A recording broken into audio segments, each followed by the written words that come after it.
Hello, hello, hello! Samahan niyo kaming maligo dito sa dagat. Araw nga ng linggo nung napagdesisyon na namin na maligo kami sa dagat. Alas 7:30 nga ng umaga ng mga oras na yan na talaga namang kahit malamig ay tuloy kami.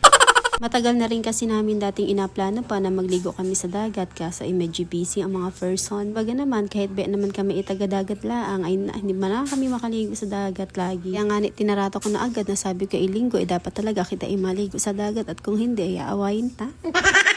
At yan nga kahit kalamigan ba naman ang hangin ng mga oras na yan ay tuloy kami sa pagligo. Pero ang sarap din naman sa pakiramdam at talaga din nakaka-refresh. Handa rin talaga magligo sa dagat ng mga ganitong oras lalo na kapag umaga dahil bukod sa makakasagap ka ng sariwang hangin ay maaarawan pa yung iyong likod. At syempre bukod doon ay nagkaroon din kami ng simpleng date. Naks naman!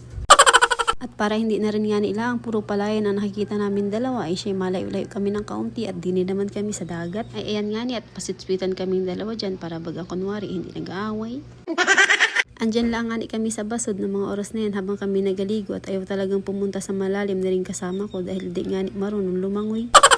Pero ako marunong naman ako kahit papaano lumangoy at yan nga sabi ko aturuan ko ayaw naman at takot. Abay nagagalit pa nga niyan pag ako'y napunta doon sa medyo malalim na parte. Habang nga kami inagaligo dyan, ay medyo nagkachismisan din naman kami ng kaunti.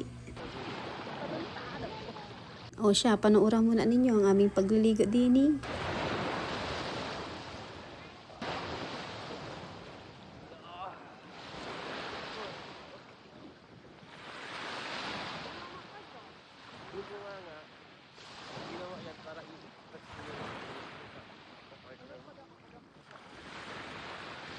O diba hanggang dyan may kunti pa rin pag-aaway, hindi talaga mawawala.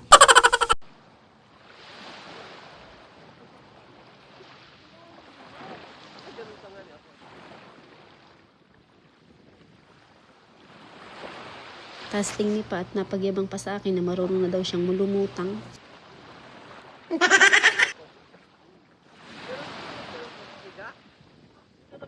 Bago habang ako nga ay nag-voice over din sa bahay, biglang nagdatingan yung aking mga pamangkin. Ang sabi pa nga sa akin ay mga nako-curious at paan daw nga ako nag-voice over ng aking vlog. Sabi ko pa nga na itisting o gana rin man din ang pag-voice over o mag-imik at iringana yung sample na sinabi ng aking pamangkin na si Netwin. At naliligo na nga po sila sa dagat na may kasamang paglalambing ay Diyos ko po, nagayon.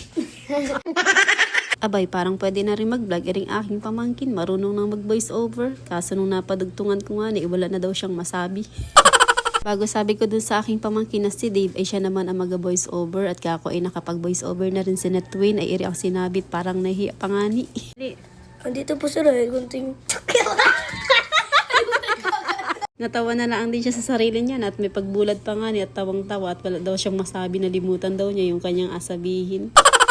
At ayan, ng mga oras nga ay nakahiga kami dyan sa basod at kami inagapaaraw. Abay, suro ka ng mga kano at nagasunbathing pa ay. Sobrang nag-enjoy nga kami dalawa dyan sa aming simpleng pagde-date na yan at talaga namang nawala ang aking mga stress sa buhay ng kahit papaano.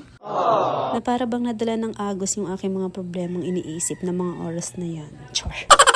Fast forward, nung lunchtime na nga ay pinapunta ko si nanay din sa aming bahay sa Ilaya at kako ay sabi ko ay din na sila mananghalian. Nung mga nakaraang weekend kasi ay doon kami nananghalian sa bahay nung aking kapatid na si Danica kaya sabi ko kako ay din naman kayo sa amin. Tagal-tagal na rin kasi nung last time na sila ay pumunta dito sa amin para mananghalian. Nagluto lang nga kami dyan ng nilagang baka tapos nag-ihaw si Brian ng tulingan para sa aming ulam ngayong araw. Tapos na mga pahapon na iring aking mga pamangkin ay pumarini sa may tapat at may daladalang mga kalapatit apaliparit daw nga ulit nila. At siesta time na nga ng aking napakakit na pamangkin pero imbis na tumulog ayan nga at bungirit ng bungirit. At yun lang naman ang aking ganap nung araw ng linggo. Hanggang dito na lang ulit. Bye!